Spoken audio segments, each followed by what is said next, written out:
Just wanted to record a video to answer a very specific question, which is, so Rob, do you not invite your friends to come to church? Do you think that's the wrong thing to do? For me, well, I guess the first thing I want to say is no. Like, we want our friends to know that they're welcome at all expressions of what we do as church. And let's remember, church isn't the building, church isn't the services, church is the people first and foremost. So, and we're marked as Jesus people by hospitality. Like, that's one of the marks, isn't it, of who we are? You know, come, join us, you're welcome, take a seat at the table. Like, that's so Jesus. So no, I want everyone to know they are really sincerely welcome to come. Goes back to my first video where I said, but 80-90% of people still find it difficult to cross the threshold of a church, particularly for something like a service, which is quite formal. I have friends who've been worried in the past about, you know, singing, and they didn't want to sing, and would they feel awkward if they didn't sing? I've had friends that feel awkward about going somewhere where they don't know anyone. So it could be services, it could be courses, as good as sort of exploring Christianity courses can be. Again, well, I don't know anyone there. Can't we just talk about it, Rob? Or so I think what I want to say first and foremost is think about those friends who aren't coming, who have said, yeah, no, I'm really interested in that, and then haven't showed. And there's always been a really good reason, and perhaps there is in the background, but also perhaps there is something else going on, and there needs to be an actual encounter with Jesus before.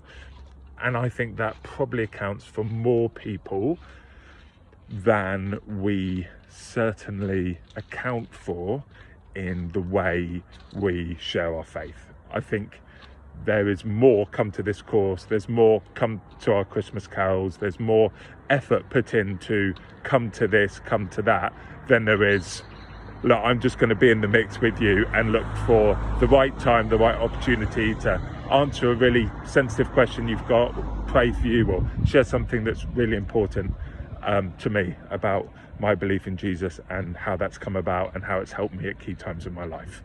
That's all I want to say on that one. I think the second reason is, even if they do come to church, they will still need help in navigating it, particularly if they've never been to church before, which is an increasing number of people in our generation. And I think of friends of mine at the moment who are doing a great job of bringing friends along to sort of big gathered things. But what's so cool as well is they're journeying alongside it. Sometimes their friend doesn't come back for 6 weeks, but they're not just saying, when are you next going to come to church? They're answering questions with them. Or sometimes not, and just sensing it's not the right time, and they just need to reaffirm, look, you're still my mate whether you come to church or not, and they're just hanging out for a bit. I think that sensitivity to your friends is so loving and so important. So helping people navigate those early days, even if they do come, even if they keep coming back, they'll have questions. How did you find that? How did you really find that? It's okay, you're not going to offend me. How did you really find that? Or is there anything you want to ask me? Or do you fancy just going and hanging out and talking about something else this time? Do you see what I mean? These types of things are really important because people need to know that first and foremost, they're important. They're important to you, and because you represent Jesus, they're important to the Lord. And I think the third thing I then want to say is, and again, through none of my videos am I saying that I'm against the big church gathering stuff, but what's also happened is, as I've gathered, mates together, some go to church, some don't, in more informal settings where the turf feels more sort of non-Christian than Christian, if you like. What's happened is almost little expressions of church have bubbled up in places like boxing clubs, in places like cafes. And it might be, Jesus used a great expression once. He was asked about fasting, but I think it's a principle that we can apply to mission. He says that the new wine needs to go into new wineskins.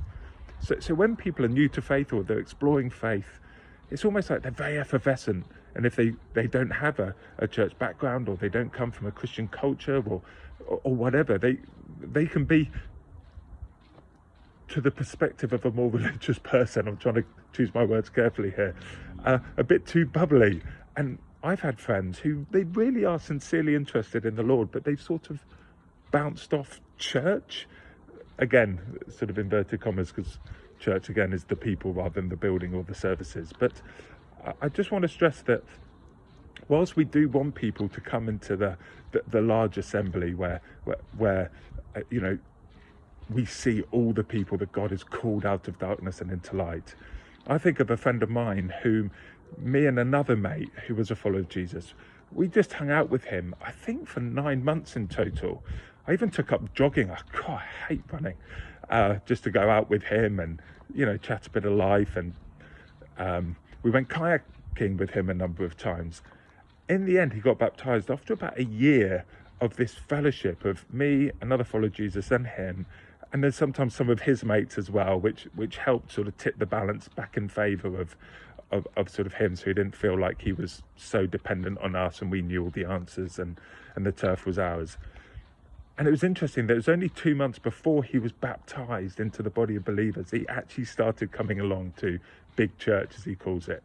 And again, there can be so many reasons, and if we listen and we watch what the Lord is doing, we'll pick up on some of the little prompts. I think for him, simply it was he felt a bit stupid coming along and singing, or he couldn't sing and he didn't want to offend people by not singing.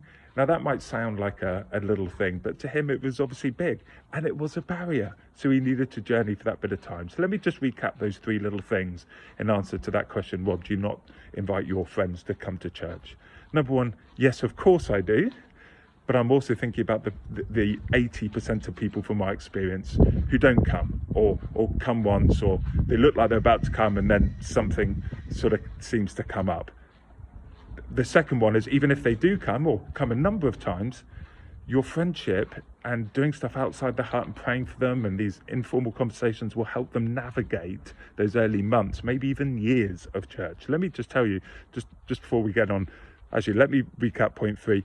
Point 3, which is there might even be a little expression of church, a new expression of church, which bubbles up around this new gathering of people as well. And that's great, because yes, we're trying to reach individuals, but mission, you know, yes, we'd love to see more expressions of this thing called church, and not necessarily in church buildings, not necessarily with paid people running it. I mean, that's great. That stuff's scalable. And that can be in boxing clubs, cafes, pubs, and all sorts of places. But let me just go back to this story I wanted to end on. I have a friend, really close to me, best friend at my wedding. And I remember I pushed too hard on him around my faith in Jesus, and he needed to follow Jesus. When I was new Christian, new to it, I still am very bubbly about this stuff, but I was particularly bubbly and much more insensitive about it then. And I was really forcing him, like, you need to come to church, that will sort you out. You need to come to church, you'll meet the living God. And he'd come from a more traditional church background. So anyway, I finally got him to give in, because I can be quite persuasive sometimes. And this is all human, this isn't the work of the Spirit. So there's no fruit in it. But he sort of sat in the church service, and I was really excited because it was the best preacher that day, and they played all the best songs. And then at the end of the service, I turned to him and I said, so what do you make of that? And he went, it's church. I went, but they've got guitars. But to him, it wasn't his moment. 8 years later, we're beginning to see signs that the Lord is on his case. And actually what I remember we're called to, guys, is a ministry of moments. There were key moments in your life, and sometimes they're in organised church, but quite often they're not, where a good friend or a role model, or you saw something, you felt something, or perhaps you're on your own. But these moments are key, and they often don't happen in church. And I think that's the number one reason why we need to stay close to people in the simple things of friendship, prayer, sharing a bit of Bible, because we don't know when those moments are going to be. And then it needs to be one of them, 2 of them, and then the Lord is there. Then the light comes on behind their eyes. Then the faith investment is there, and the relational capital between you, because you feel that much closer, or you've by that point introduced them to another 1 or 2 of your friends outside the hut. And then it is so much more obvious to them, well, of course I'm going to come to church. Of course it is.